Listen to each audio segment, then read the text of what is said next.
You are addressing a room full of crypto and Web3 people. Of course, all different types. We've got VCs, we've got founders, we've got NFT collection people, executives from various companies, some Web2 as they're called. We've got folks from Rug Radio, a big NFT live show, folks from Dapper Labs, DraftKings, the sports betting company that now also does NFTs.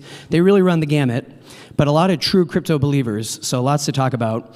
And even since we last spoke to you in March, a lot has happened. So let's start with news in the crypto world that I want to get your take on. How does that sound? Sure. Since we last spoke to you in March, in late April, a story broke that we covered at Decrypt, and it turned out the story was you helped create Zcash, the privacy coin Zcash. And I think for some people that was like, whoa, but also maybe not such a surprise. It fits. Talk to us a little bit about that. That happened in 2016, and how did it come about that that news came out now, years later? Yeah, it was a very long time ago. Again, I wasn't a central figure in the project. I didn't do any development. I didn't do any coding.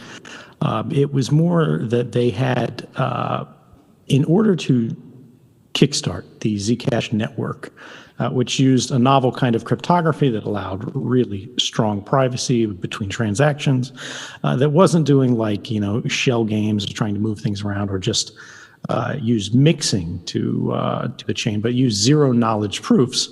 They had to create what was being internally called like a toxic waste key. And this was a key that if anyone had it, could be used to basically mint new coins on the network and a bunch of other bad things, as I understand it. Now, there were a lot of people in like the academic cryptography circles that I followed and I was paying attention to, who were talking about how interesting this project was. And I was aware of it actually from a professor at Johns Hopkins University by the name of Matthew Green, who I think tweeted a link to a paper called Zero Cash. This was before it was Zcash. And I just saw the idea of this. And of course, I had been a longtime Bitcoin user. And I was like, this is amazing. This is incredible. It's something very important that, frankly, should have been integrated into like the actual Bitcoin network through protocol improvements, at this period in time. But they hadn't really taken privacy seriously, and unfortunately still don't. So I was looking at this more like an academic project than, like some kind of, everybody makes crypto coins now to try to get like a capital return on it.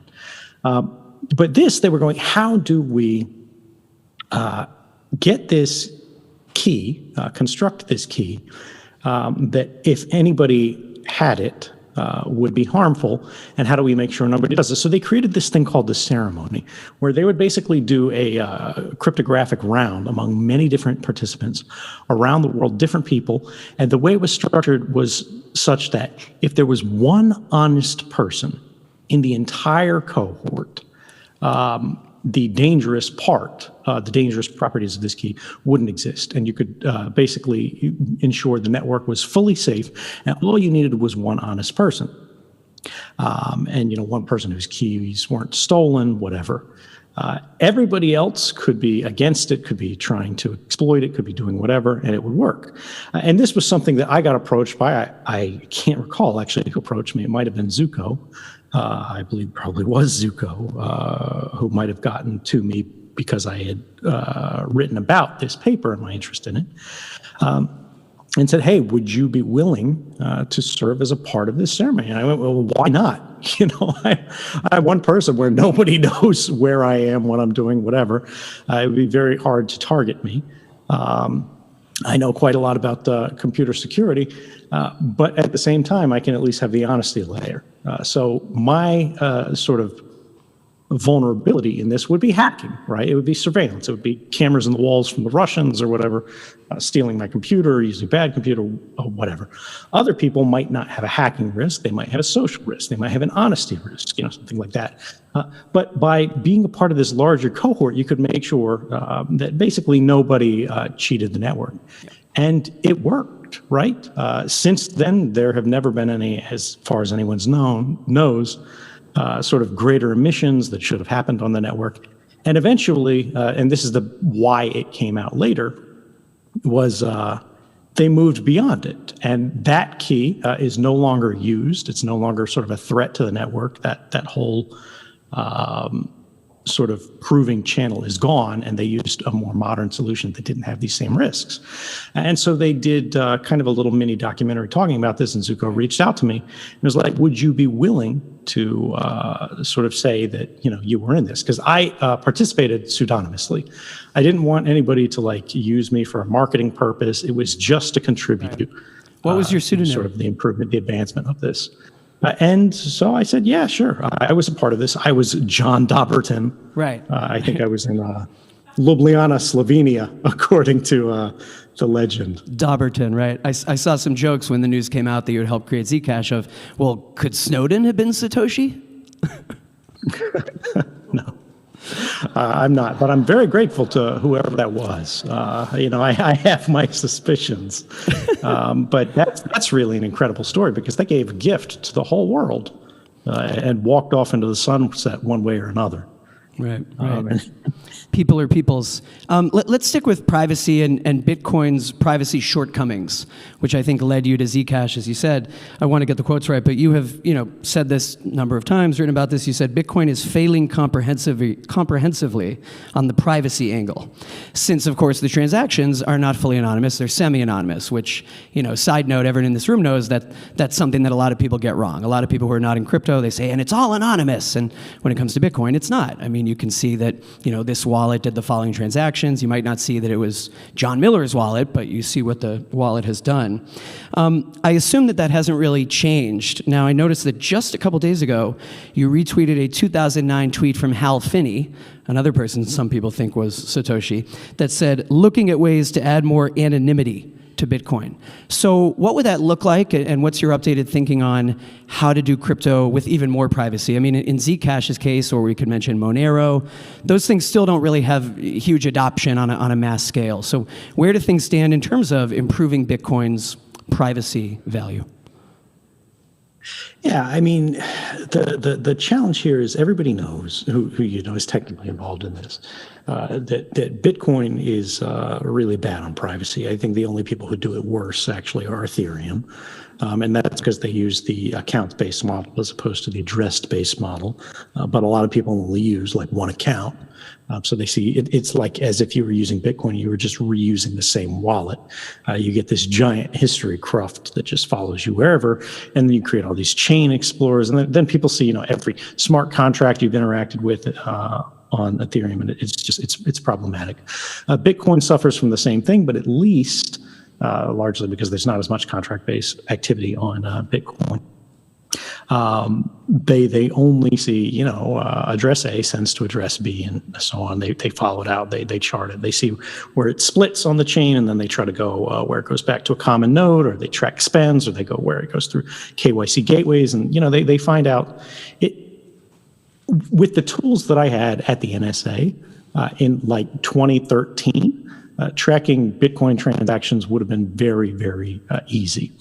And this is why, even though I used Bitcoin to rent the servers that I use for communicating with journalists and passing, massive archive files over the internet anonymously, I was using Tor. I was using sort of mixing services. I was trying to basically do anything that would buy time. It wasn't that I thought the NSA wouldn't be able to follow the trail.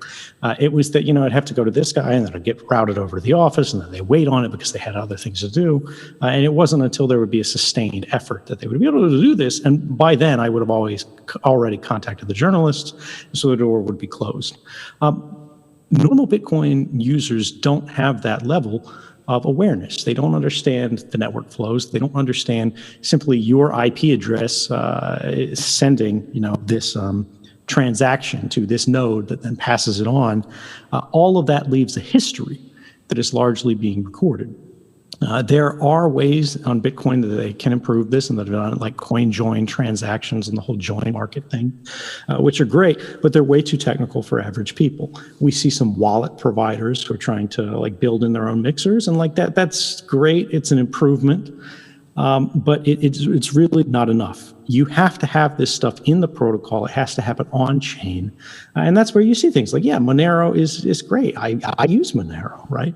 People think I'm like a super Monero hater, and no, they've got a couple super toxic people in their community, and there were some bad design decisions like a million years ago, and it's not perfect, right? But what is? Zcash has its own flaws too. And then Zcash, it's also great, but, for a lot of people, they're not using the shielded transactions, or at least they weren't using the shielded transactions. Now it's getting easier. They've got mobile clients that will you'll do a transparent transaction and then it'll roll you over to a shielded transaction automatically. And these things are great. This is what we need, though. We need people to be able to transact on chain at any time and effortlessly without their awareness, the same way that when you connect to Gmail through a web browser, it's using HTTPS. You should have levels of privacy protection baked into the protocol. And this prevents the kind of tomfoolery that we see the U.S. government beginning to engage in with things like OFAC and Tornado Cash. I was just about to segue to Tornado Cash. I made a perfect news event to ask you about. I think for a lot of people, even inside crypto, it was a wake-up call, because the appeal for a lot of crypto OGs who've been in it since 2009, or if it's the Ethereum people, it's 2015, is not that it's completely untouchable, but unstoppable. Anyone in government who's, shut it down. Well, they can't shut it down. That's the whole appeal. And yet, they can tell centralized actors not to allow customers whose wallets have interacted with this coin mixer. Other than basically proving many of your points, what's your latest thinking on the sanctioning of Tornado Cash and what people who believe in crypto should make of this, and how concerned they should be about kind of this regulatory moment coming? Yeah, I think members of the public, certainly, they don't even know that this happened. But members of the crypto community largely aren't taking this seriously enough. This is absolutely a do or die moment for the relationship between the network and the state. And I'll get into that a little bit more. But there is a level of technical innocence, or less charitably ignorance, that people need to understand the average person has, right? What is happening now is what happened and destroyed the spirit of the original web. I think a lot of people who are in this room, they've been technical for a very long time. They've been a part of the internet for a very long time. They've seen it change. A lot of you in the room remember what dial-up modems sound like, right? That's not actually shared by the vast majority of the population, even people who are of the right age. And we lost that internet because we onboarded billions of people, and the people who were providing the gateways for that didn't have their best interests at heart, right? That's what we're seeing now. We're seeing people exploiting the kind of ignorance that made so many people now think tapping like the Facebook app on your phone, that's the internet as they understand it. And now think, crypto is Coinbase, right? Or something else equally horrible as that. And to those of you in the room who are, work for Coinbase, it's really nothing personal. You're just an example of the sort of overly compliant, overly indulgent sort of thinking, which, yeah, you guys get rich, you'll make a lot of money, but have you actually sort of advanced the interests of society? Maybe in the same way that people sell lawnmowers do. You're not even building lawnmowers, you're selling them. Great, you've popularized the lawnmower. Lawnmowers are important, they're valuable, right? But when I go and buy a lawnmower, nobody asks for me to hold up my passport and scan my face. And the fact that you guys go along with that is frankly toxic and embarrassing. You're getting some applause in the room. I mean, and I would just sort of half interrupt to say that this topic keeps coming up at this conference because in some ways I think people in crypto are concerned that it will be the centralized actors who play nice with regulators, who do KYC, who say, show your passport to buy the lawnmower, that will eventually succeed. I mean, a big conversation yesterday was Apple saying we're going to take our usual App Store cut of apps that have NFTs, right? So I guess, what are crypto people to do to not end up just losing to the same old incumbent tech powers that are publicly traded and warm up to regulators and follow all the rules? The real answer is you make the protocol do the work. You can't trust people, but you can trust code, or at least you can trust code more. Let me get back on the Tornado Cash thing, because that's sort of where all of this gets complex and interesting. What you just said, where like the big players will become the sizable entities in the field, we know that works. That's simply sort of efficiencies of scale. It's going to happen here.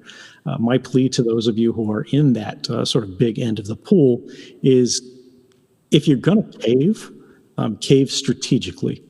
Leave space for the protocol and for the sort of values that we're all supposed to be representing here, to make sure that, the government wants to do something and they can layer some law on you because you're big and you've got 10 million employees and they can all come and arrest you. But make sure that, if you are a stub, and you have to check passports and you have to identify wallets to go, one hop out, you understand and you structure your systems in such a way, and everyone understands that that's fine. But as soon as somebody goes one more hop out to the second hop, they move to the other wallet, your trail goes cold. And when it comes back into your exchange, you have to ask people what their purposes are. They declare this, whatever, but you really have no way of checking it. And you don't want to be in a position where you can check that. Because really, that's not your role in society, even if the government says it is. That's for police. That's for intelligence, right? That's their job. And their job is supposed to be hard. Don't make their lives easier, right? There's this whole mindset in government and this argument for everybody who's been following cryptography, we know about like going dark. They're like, oh, we want to peel back WhatsApp's encryption. We want to make sure that Apple doesn't turn on end-to-end encryption. We want to make sure they push all their crap to the iCloud in unencrypted backups or backups to which Apple has the keys that police can request them, or weak keys that police can crack them. And every time Apple gets close to doing that, they go and complain and they go, well, we're going to cause problems. We're going to pass a law if you do this. So Apple caves. They re-engineer things to make it sort of problematic again. Understand the difference between their job and their role in society and your job. The job of policing is supposed to be hard, because if it's not, we live in a police state. We don't want everything we do to be scrutinized. We don't want every transaction to be monitored. We don't want to show our passports to do lawnmowers. And the government has more power and more capability now than they ever have at any point in history. Do not be charitable. Do not be generous to them. They don't need more help. They don't need more tools. They don't need more weapons. They have enough, and they're reorganizing society to itself be a weapon. Which brings us back to Tornado Cash. There are actually, I would like to believe, well-intentioned people in this space. Bruce Schneier, for example, a great academic cryptographer. I read his book, Practical Cryptography, or actually Applied Cryptography. Sort of pre-NSA everything. I liked it. It influenced me. It taught me a lot. I've lectured at his Harvard course for, 5 years, something like that. But he's writing in Lawfare, which is a deeply authoritarian, terrible pro-government sort of structure for influencing Congress to become worse, that Tornado Cash was like a golem. And they wrote this very sort of emotionally provocative piece where he's applying his cryptographic knowledge to make an argument that this is something new and terrible. It's an autonomous entity like the golem from sort of Jewish mythology. I think Peter Van Valkenburg just wrote a piece on this, sort of arguing against it, that I thought was great. And it's autonomous. Somebody sort of constructs it, and it's out there, and it's evil, and it's destroying sort of everything and doing bad deeds until it's stopped. And thank God for the wonderful wholesomeness of government, which came forth and like stilled the golem with its magical power of sanctions and save the day. But it shows that even good people can be emotionally persuaded by the newness, the novelty, and the power, the promise of these new networks to become, frankly, authoritarian traditionalists, a kind of conservative who goes, we've gone far enough with progress, we should stop. Let's relax. And again, this isn't to bag on Bruce. He's just representative of other people in the sector. I respect Bruce tremendously. But this whole analogy that this smart contract is like this marauding beast and it's acting on its own is completely wrong. Tornado Cash is, was, will be simply a tool. It does nothing without human provocation, right? It's like a, sort of a wrench sitting on the shelf. You have to pick it up and use it for it to do anything. And I think a more honest analogy here would be that Tornado Cash is a water fountain, but you push the button and privacy comes out. It doesn't do anything unless you push it, but it's a very simple thing. And the suggestion that this is a bad thing, much less the kind of thing that sort of merits granting the government a new and largely unlimited sanctions authority, to say nothing of kicking in the door and like imprisoning the poor bastard who was decent enough to build this in the park in the first place for us to benefit from, that is something that is deeply illiberal and profoundly authoritarian. We should resist that suggestion. And in my opinion, we should simply gift the city a new water fountain. Sneak into the park at night, wear a mask, wear gloves if you must, but make sure that if people are thirsty, they can find something to drink, because the human right to privacy is non-negotiable. It's a great answer, and you know, between the water fountain analogy and the lawnmower analogy, those will be the favorites this year compared to when you spoke in Jackson in March. We asked you about CBDCs, and it really stuck with me. You said that it reminds you of Scrooge McDuck using his giant vacuum to reach down and suck people's coins from their pockets. I can't imagine that you're thinking on CBDCs, and for anyone who doesn't know, we're talking about central bank digital currencies, has changed. You wrote on your blog a year ago that they will ransom our future. But what has changed is, or maybe continued apace, is that certain governments seem intent on doing them. You know, whether people in crypto say, you know, that's not a true cryptocurrency anyway, or what's the point? I don't know who's out there clamoring for a Fed coin in the U.S., but China did it. You know, there's a digital yuan, launched it. It's in people's wallets. Certain officials in the U.S. continue to say that we're looking into it. We're looking into it. It seems like it's you know, on the way. What do you make of their intent on doing this? What would be the purpose? And if you're someone who's against this, I mean, other than I guess you don't use it, but that's something that would have immediate, probably big adoption, because it's basically a government-backed, you know, digital coin. Where do you think things stand on the CBDC front? Yeah, I mean, I think people in the U.S., actually, this is where we give the Coinbase type people sort of props. The ones who've been pouring money into lobbying in Congress have actually won some proponents here who say, don't do this. It's not good for the United States. We've seen Fed governors, Waller, I think, say they're not interested in it. It's not good. It's not useful. Some other ones as well, and this is very promising, right? Because we don't need it. It doesn't. It causes problems, but it doesn't solve any problems. It leaves people from the tribe that believe privacy is a human right, and believe sound money is a desirable property. Because yeah, once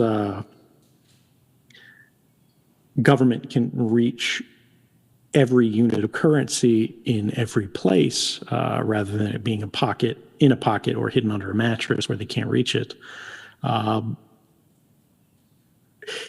It's better that we make sure there are some limits on their capability, make sure there are some limits on their reach. But in terms of where that goes, what that does, and how we respond to it, I think the core point is to ensure any place that we see these, they should be convertible, right? The interesting thing about China's version of this is that they have a largely closed economy, right? There's investment and cross-listing, but you can't freely convert the Chinese yen renminbi to like the US dollar and back and forth without a lot of red tape. And so that makes it easier for them to do this. They are hyper-authoritarian to the point of being increasingly totalitarian. People aren't using physical cash as much. They're using their social media sort of ID to have their own wallet and do all of their transactions. It's in every store. They're being photographed as they come and go. Like, it's a privacy nightmare. The thing is, if you move to one step out, right, for example, the Russian economy, cryptocurrency for payments are forbidden, at least domestically. Internationally, they talk about beginning to legalize it because of obviously sanctions and everything like that. But it's not really clear. There's a lot of sophisticated and deep thinking happening in the Russian government, which is probably not surprising to a lot of people on this topic. But there is kind of like a gray market thing here where Russia has like 50 different PayPal equivalents, right? And there are third-party services that will take your, Bitcoin or your Monero or whatever, and then they'll send the money that they change from that into your wallet for this. And then you can change that back and forth. So you could take money, send it to a third-party gray market kind of middleman, turn that into US dollar coin or Tether or whatever. Basically, you can move in and out of the economy that way. You can make payments more privately in a weird way in Russia than you could in a lot of places because of that gray market space. Now, obviously, as things get more complex, as they get more regulated, like we're going to see that change and adapt and evolve. But I think we're going to see a schism here where we see governments develop in one of two directions. They are going to be either in this very Russian pioneering sense, and I'm not trying to impose a value judgment there. I'm just saying it's very wild and frontiersy there. There's a lot of freelancing, and the law is less clear, so you see a lot of experimentation. And then the China direction, where everything is gated, everything is watched, everything is permissioned. And what I want to sort of put people on watch for is when we get back to Ethereum again and this whole OFAC thing, the idea of OFAC compliance being desirable or being something that you want to do. Like if you're Coinbase and you're just passing things in and out, that's one thing. If you're Coinbase and you're running validators, that's a very different, very dangerous thing. You guys shouldn't be running validators because you can't defend the values that you should be promoting to your customers by doing so. And a lot of people aren't going to like that because they're like, well, we've got 10 trillion, Ethereum in deposits. Well, you got to loan that out to somebody who can actually do something good for the world with it, as opposed to doing it for yourself under these regulations where you're doing sort of blacklisting on it. What I'm talking about, for those of you who are less familiar, is the censorship problem on the Ethereum blockchain right now. Since they moved from proof of work to proof of stake, I wrote about this actually many years ago, but I kind of got it wrong. I said proof of work basically creates a lot of problems in one direction, waste of energy, e-waste and things like that. Sure, we understand it. We're running a giant math contest and the only prize is the next block, the block reward from that. But on the other hand, when you move to proof of stake, you bypass all of that wasted effort, but you have then entrenched a system in which the rich get richer.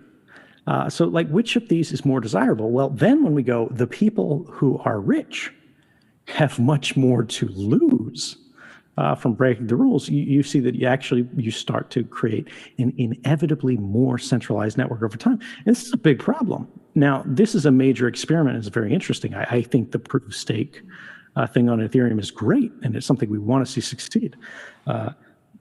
But this centralization thing we haven't dealt with, and OFAC has really pounced on this. Earlier today, I checked MEV Watch, if you look it up, it's a site that goes how many blocks of last day or week or month or whatever are censored on the Ethereum network. Today, it was 53%. And I read a headline for somebody that says that spiked as high as 63%. Think about that. If 2/3 of a blockchain's transactions are censored, that's a fail state. At that point, you might as well be using PayPal. And I'm sorry to say that because I hate PayPal and I love Ethereum. But everyone involved in the Ethereum ecosystem needs to understand that this is an existential threat to the project. This is what I mean by do or die moment. If 2% of transactions are censored, like, okay, sure, you just wait for the next block.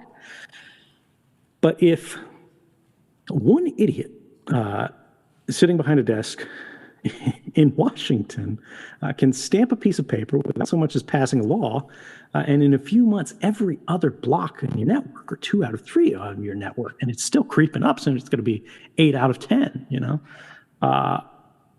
every block in your network is getting stopped and frisked. You're the opposite of decentralized. And if you think that this thing with Tornado Cash is the last paper that somebody in Washington is going to stamp, you're going to have a very bad time over the next decade. So I think the right move here is for people involved in these kind of projects, for people running validators, for people working on protocols, for people working the KYC gateways, is to say, look, if Washington wants to censor transactions, you are more than welcome to on your own validators. You can buy your own ETH, you can stake it on your own nodes, and you can censor to your little heart's delight. But you are not the king of the internet. And I would argue that, quite frankly, they're beginning to look more like the enemy of it. And Ethereum shouldn't be a part of that. Getting a couple more snaps in the room for that. I've got 2 more for you, and then some of our audience members are very excited to get to ask you a question. I want to ask you, Ed, about your bags, as they say in the crypto world. People ask about what's in your bags. You told the author of the book Dark Mirror that after you did your leaking in 2013, your supporters sent you enough Bitcoin to live on until the fucking sun dies. So in that time, Bitcoin is up nearly 30x since then. And of course, everyone points to how much it's down in the last year. But it's up 30x since you were donated all that Bitcoin. So, unless you sold all of it, I guess I'm asking, are you Bitcoin rich these days? And I think I read recently that you're doing IT for a company there in Russia. Is that the case? And why do you need to work?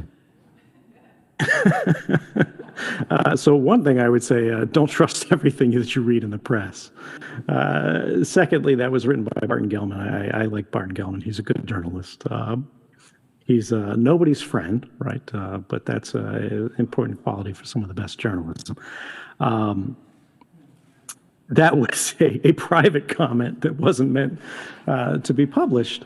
But look, my advice is, as a privacy advocate, if anybody asks you what crypto you have, what do you hold, the answer is, what is crypto? That's pretty good. But I'm not at risk of going hungry. Certainly not this year. Let's put it that way. Okay. And, as I mentioned, we've got a lot of... So you won't tell us what other crypto besides Bitcoin you own? just to be clear. Of course not. I wanted to make sure I ask. We've got a lot of NFT people in the room. What is your take on NFTs? My experience with NFTs is basically nothing but positive because I use them for fundraising for a non-government organization, Freedom of the Press Foundation. And we put together an NFT called Stay Free, which was basically a portrait for me by a great photographer, Platan, who gave us the sort of permission to use it for this. And then we overlaid it with the, forgive me, it's late here, the court papers, right, for the decision that actually said what the NSA was doing is illegal. And, it was just a small thing. I was talking to Trevor Tim, the executive director of the Freedom of the Press Foundation, and I was like, if we make a couple $1,000s off of this, great, It was like $5 million that somebody donated to win that. And it's tremendous. Like that funded years of operation for an NGO from one auction. When you see people that are, doing all these PFP NFTs and whatever, it's like whatever floats your boat, guys. I think NFTs, the idea of it, the property of it, which is that we are just tokenizing things on the blockchain that people can show a property interest in, a possessory interest in. You can demonstrate, control of this key effectively. But these keys are different and they're transient, and sort of people are passing them around in a way that's a little bit different than what we think of as sort of a more fungible, even though it's not fungible, like Bitcoin type thing. You need to have a more historyless chain for it to be truly fungible. There's just a lot of interesting potential there. Now, do we see it developing there sort of broadly in a way that's getting a lot of embrace and use? I haven't seen it personally. There's all these sort of earn-to-play gaming things. I think they've been not very successful in terms of games because they're mostly, I think, designed to extract value from VCs right now. But when earlier today, I was tweeting about sort of Mark Zuckerberg, and his stock is, down in the pits. He's betting a lot on this Meta thing, and everybody's like, oh, Facebook is finished. And I'm like, Facebook is probably finished. Sure. It's on the decline. But this Meta thing, it's a long shot, but you put enough talented people in a room, you look at these things, and then you create the demand yourself because you already control things like Instagram and WhatsApp, and you can buy whatever else that's the next hot new thing. You can push people into that, and then he owns your eyeballs and can rent them out and, run ads every time you blink. When we look at the fact that, frankly, the world is heading in the wrong direction, we're in a dark place. Everybody's, in the official circles are going, oh, it's fine, we're going to bounce back. At the same time, they keep issuing more sanctions. They keep wrecking the global economy. They're cutting economic ties. They're increasing militarism. And everybody's talking about civilizational conflict. What is the cost of that? What's the world going to look like when you're spending the money that you should be spending on, education, health, and all of these things, on bombs and guns and tanks, right? Whether it's Russia doing it, whether it's China doing it, whether it's the United States doing it, that's a problem. That sucks. We don't want to see that. But we're seeing more and more of it. And so young people who have fewer opportunities, houses cost, $10 trillion. Now, they'll have a correction, but okay, great. Now they cost $8 trillion. The jobs that are out there aren't sort of what they want. There's not a lot of promise there. There's not a lot of ladder there. People are going to retreat. We already see it. Like the whole COVID era of isolation, that leaves marks, that leaves scars. People have gone into the digital world more and more. I think a lot of depression has arisen as a result. But people are going to work to try to make the digital world more and more enticing, more and more attractive, because people will need to spend more time there as they have less economic power to spend and engage in the real world. That's super dark, and it's not guaranteed. But with the policies that we see being advocated and pursued right now, that's where we're headed, right? And I think if people are spending more time online, we are going to see people holding more of their property online. I'm not saying it's the majority. I'm not saying it's most, right? But you don't even need that to make a difference in people's lives. So I don't know. Like it's very difficult to look at that. But NFTs right now are, you guys know better than anyone. They are still very much a novelty, and where they go from here is very difficult to predict. Yep. I got one more for you myself, and then if anyone in the room wants to ask their question, I think best thing would be head over here to the side, and we'll do a couple sitting here. Courtney can grab you. But Ed, one more personal one from us here in the room. A lot of DAO folks at this event, a lot of people who are representing DAOs. They believe in the future of DAOs. They think those are going to be really interesting. Even at Decrypt, we've helped set up a publishers DAO. It's called PubDAO, and the idea is to have multiple different publishers in it. We've discussed the idea of using it as a tipster line. What if someone could submit a tip, then you've got checkers who verify and fact check the tip. The checkers submit it to publishers, and publishers publish stories based on the tips.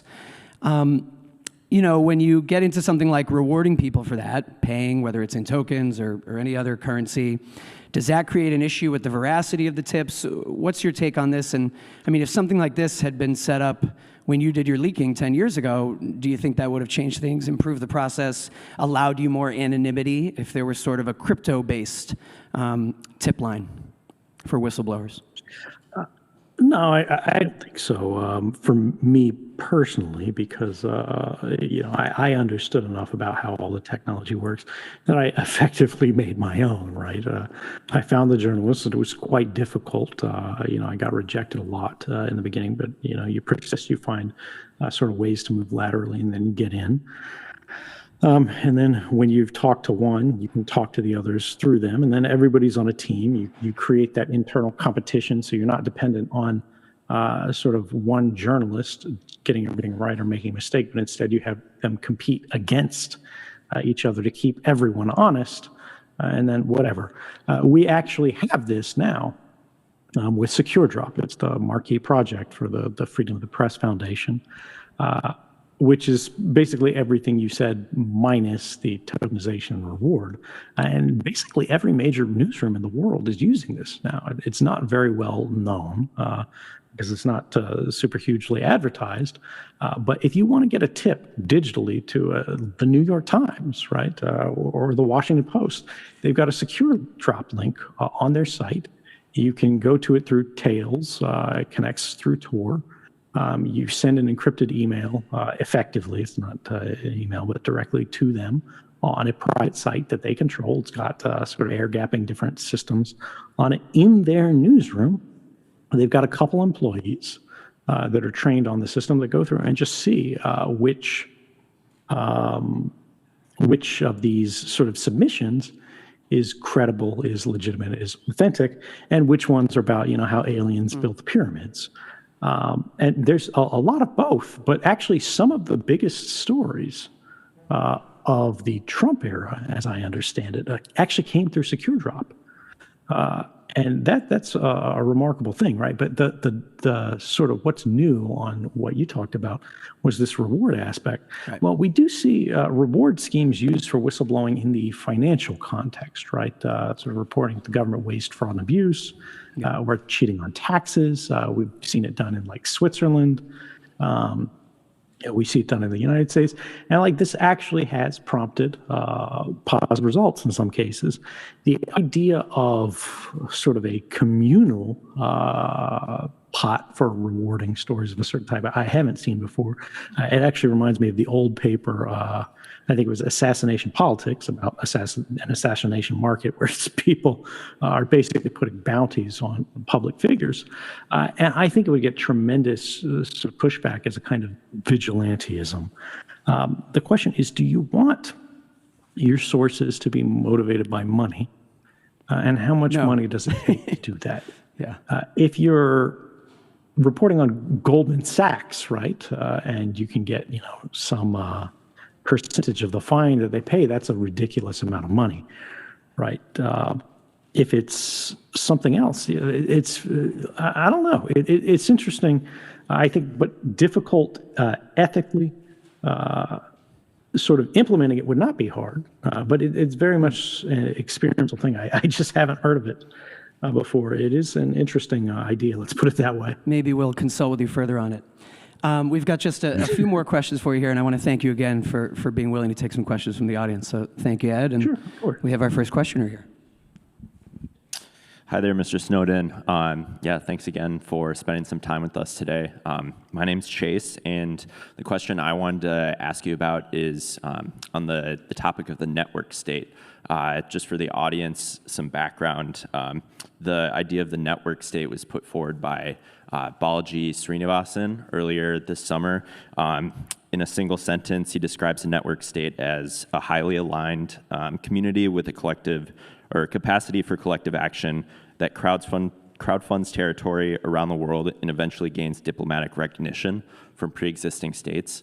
I would be curious just to hear your opinions on the topic and whether you think this is a viable future path for us as an alternative to the nation-state government model. Tom, where you work? And I work at Masari as a Yeah, research analyst. It's really interesting. Thanks for the question. Balaji, I haven't been able to read all his stuff, but he's a very interesting thinker in the space. I think it is correct to see there are people who owe a higher loyalty, you might say, to the network than to their local government. And as the values that are represented by spaces on the internet increasingly diverge from the populist or majoritarian impulses of an increasingly conflict-racked world, we're probably going to see more of that. And the question is, how does that manifest itself? How is it channeled? Is it constructive? Is it destructive? And frankly, we all get a vote in that based on how we contribute to it, or how we interact with it, or refuse to interact with it. I have previously advocated for something similar to that in the context of, again, the woes of the over-centralized sort of KYC squatters in the crypto space. And this is this idea that I have of like the first post-national bank. All of these banks are like, yeah, we're regulated by wherever we have our office. Well, don't have an office. All of our employers or whatever, all of our employees can be targeted. Why does anybody know who your employees are? And this is going to change over time. Right now, it's still very difficult. It's difficult to interact. It's difficult to work. It's difficult to participate. Again, the tooling and the likelihood that people slip up, they expose their identities, they talk, place them all at risk. But as you get this network state model, where, I don't know, people live and they go to the Maldives or something like that, where there's not quite so much involvement. And maybe they move into places that frankly aren't going to cooperate with the likely candidates for interference in these kind of post-national organizations. You'll see a new relationship between the state and the network. And that's really what we've been waiting for to emerge since John Perry Barlow wrote the Declaration of Independence of Cyberspace back in the 90s. John Perry Barlow was on the board at the Freedom of the Press Foundation. He's a friend of mine, a remarkable individual. And it's a shame that he's not with us now, but those ideas, that writing is still there. A lot of us have forgotten about it. And, you look at it now and it's like, oh, it's so naive. The idea that we can address governments as, oh, you weary giants of flesh and steel, you hold no power here in the new domain of the mind, right? But what if he was just even earlier than we thought? And maybe we are still in the dark valley on our way to the promised land, right? And I think when you look at all of that and you look at the problems, you look at the struggles, you see the road ahead. We know there are wolves out there in the forest, but we can prepare for them, right? We're not going to win in a stroke. This is going to be an ongoing battle. And the people who have a stake in making sure the world stays the same rather than progressing are going to fight us. But just because they have more power in the moment does not guarantee that they're likely to win. And I think what we're seeing, part of the reason we see so much conflict arising around the world today, is there is an erosion of state power. They are increasingly equal to one another, and while their powers are sort of magnifying relative to the individual, the influence that an individual can have, can wield in society, a private individual, is increasing to become a real subject of concern for the nation state. A great example here is Elon Musk, right?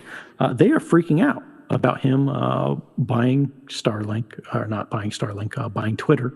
They are freaking out about the way he operates Starlink.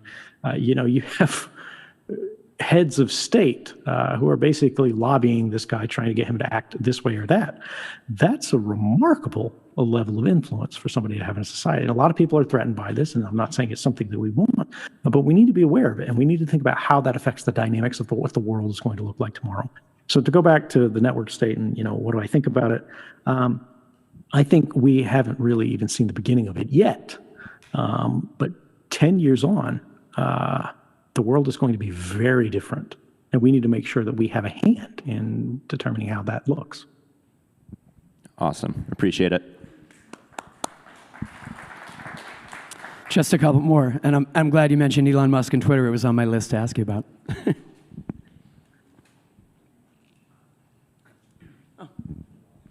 Hello. Thank you, Edward Snowden, for joining us. My name is Cass Vegas. I am the founder of NFT INT and head of community for Feature.io. My question is, we all know this trilemma that we're going through of scalability and security. It's a broad, complex answer, but what are some actionable steps to the security and privacy side of Web3 and blockchain tech? This is too big for me to answer, particularly in limited time as we get to the end of the session. Frankly, I'm not really qualified to answer it. I can share my thoughts, right? But I'm not Mr. Wizard.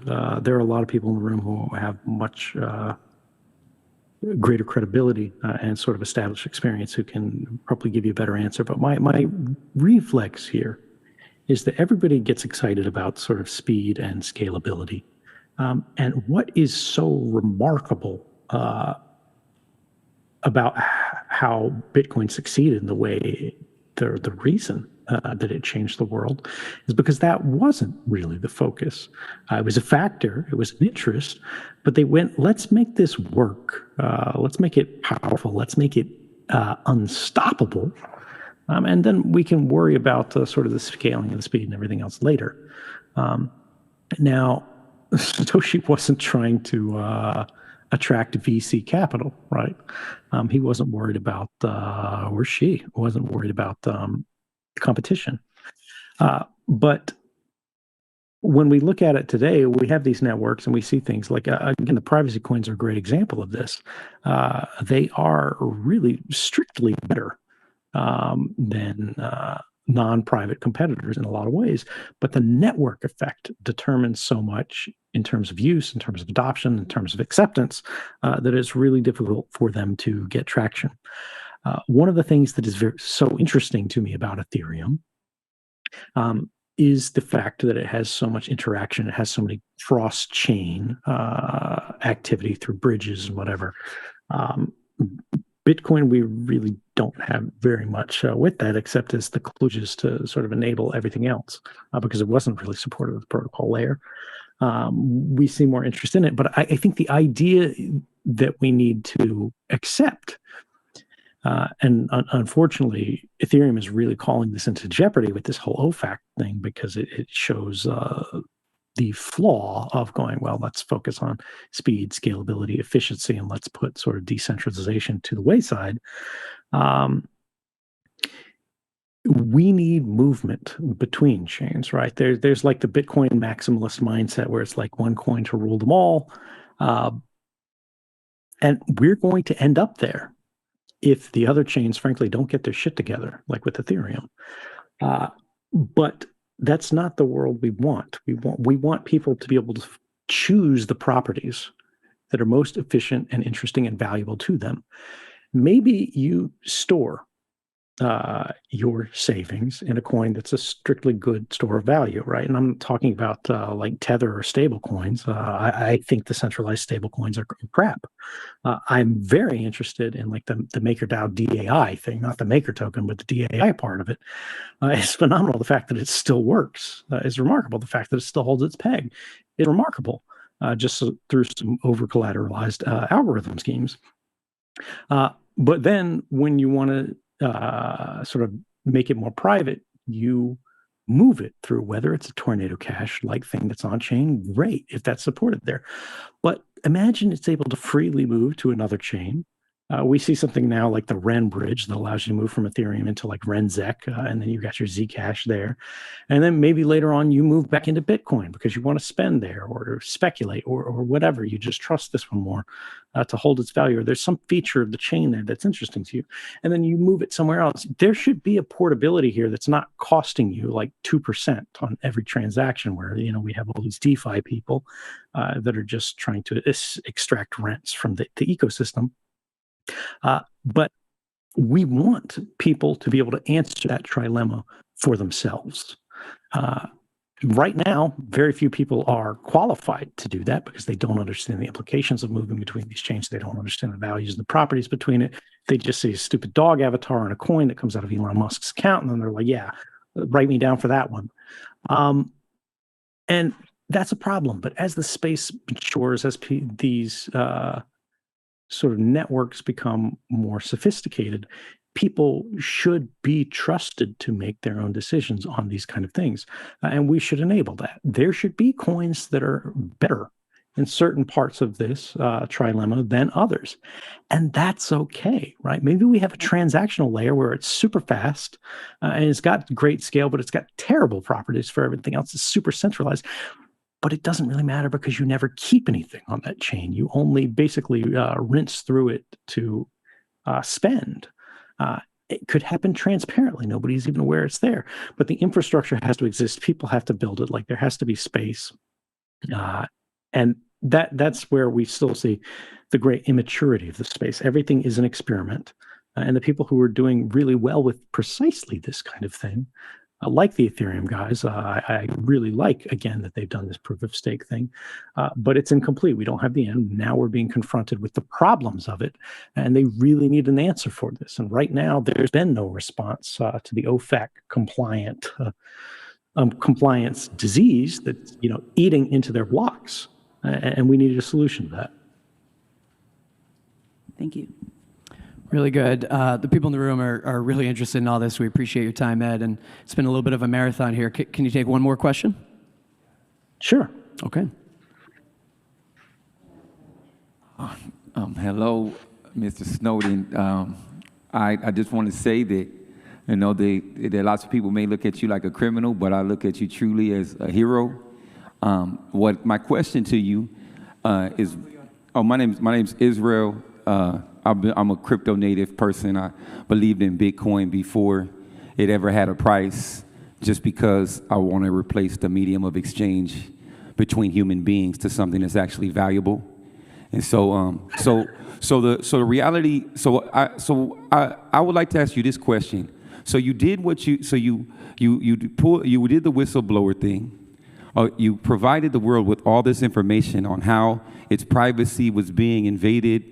And how but instead of citizens being outraged, the world prosecuted you, and now you're in another place. And I don't think the world has changed that much. I think people have become more acceptant of authority that controls their privacy and the way in which they live, the way in which they transact. And so my question to you is, how does that make you feel? How does it make you feel that you sacrificed so much and that you put your life and well-being at great risk, and yet society seemingly continues to move in this direction? And also, though a wise man once told me control is an illusion, a lot of people don't believe so. Do you see a hope? Well, let me actually turn that back around for you just quickly. Have you ever been disappointed by people, right? People in your life, people collectively. I mean, look at the world right now. People are disappointing frequently, often, maybe usually. But when you broaden out the spectrum, people do amazing things in time. Often we have to give people a lot of chances to get things right. And they're going to let us down. They're going to fail again and again and again. I didn't come forward to tell people what to do. I'm not the president of the internet. I'm not the king of secrets. I wasn't trying to say, here's what you need to know. Here's what you should do. Here's how the law should change. I intentionally structured the system that I set up with journalists so that I couldn't tell them what to publish and what not to publish. I could have, been trying to hand out documents one at a time, say, write this, and you'll get another one. Instead, I gave them the archive, and I said, you guys are getting this on the condition that you don't publish any story that you're not willing to make a personal judgment and organizational, institutional judgment on the part of the newspapers that is in the public interest to know. Don't publish a story just because, it's newsworthy, it'll get a headline, it'll get clicks. Publish what people need to know. And I want you to take my bias out of it because I have extremely strong political feelings about this. And I don't want to go too far, make a mistake on my own. So you guys are going to check me. You're going to check each other. And we're going to reconstruct the system of checks and balances that had failed in our government and try to recreate the institutional sense that we lost through private, civil means. And that kind of cooperation worked. Everyone in the world learned that mass surveillance has arrived. It's not a conspiracy. It is here, right? It's not that every phone call that goes here is like transcribed personally by a person behind the desk. But we understand the technology. When you get your cell phone bill at the end of the month, you see all the numbers are there, right? That's saved. Everything you click on now, but Facebook is saved. You know that Google is ransacking through your inbox, not with people, but with algorithms. They're categorizing you. They're cataloging you. They are basically creating permanent records of private lives. It's not one person. It's not one government. It's not one institution. It is a culture that has been created on the back of a new technology to advantage the institution at the cost of the individual. Everyone knows that now. They haven't necessarily absorbed it. They haven't necessarily reacted to it. And a lot of people have simply accepted it. And frankly, there's not a lot that the average person can do about it. So understanding and accepting it is the default response. But at the same time, there are people around the world who have made changes. In 2013, when I came forward now, it's almost 10 years ago, a huge proportion of just web traffic across the internet, even logging into Gmail and Yahoo and Hotmail, the big mail of the day, these different webmail providers were unencrypted. And your local network, the guy at the coffee shop, could push you to an unencrypted version of the page and then steal your password and login details. So could your government. Those days are gone. Now we've got certificate pinning in the browser. You can't force certain pages to unencrypted connections. They'll just fail. And that means the network that everybody's communications are transiting over, right? We're no longer electronically naked. We have little clothes on us as we go down the path. They can still see us moving. They know your computer is connecting to this site at this time. They know your phone with your identifiers is connected to this cellular tower at this time. And then you get in the car and it's connected to that one, to that one, to that one, that one. You get them all. You're there. Bluetooth sensors in the store go, you're in this store in front of this rack for this amount of time. And it is getting worse, right? But before, it was a very uneven playing field. Academics understood it. Experts understood it, that this was technically possible. And there was a lot of suspicion. There was a lot of smoke. There were good grounds for understanding that it was occurring. But the suspicion that something is happening and the fact that something is happening are two very different things, right? And this is all that matters in democracy, because if we can't agree on what is happening, how can we respond to it? Well, now we know. The fact is there. And people who do have the ability to influence it are changing things. I mean, all of you in this room, what were you doing 10 years ago? Some of you were doing the same thing, but now you approach the problems in a different way because you understand the network is hostile. We structure our protocols differently. That's not enough. That doesn't answer things right. But the thing that gives me hope is this idea that we have made it through worse. We're heading back into one of these dark periods of history, right?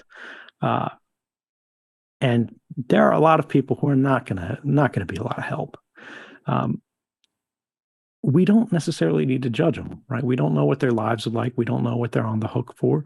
They've got responsibilities, they got jobs, they got family. They're just trying to make it home at the end of the day, watch their TV show before they go to bed, and get up in the morning and do the same thing all over again.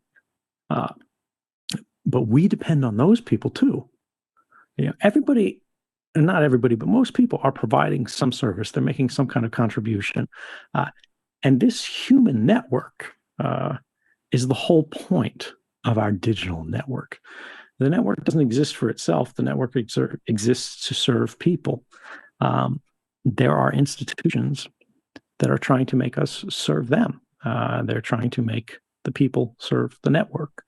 And it's our job to fight that. But when I look at all the problems, when I look at all of these threats, when I look at everything, bad thing that we're facing, bad decisions in governments here, there, everywhere, people don't give up. And frankly, you don't need a lot of people on your side to win if you're using technology. And Bitcoin is an example of that, right? One person or a few people created something that now, so many years later, is still rolling, and it's only getting stronger. Everybody is, running to the dollar right now. All the other currencies are collapsing.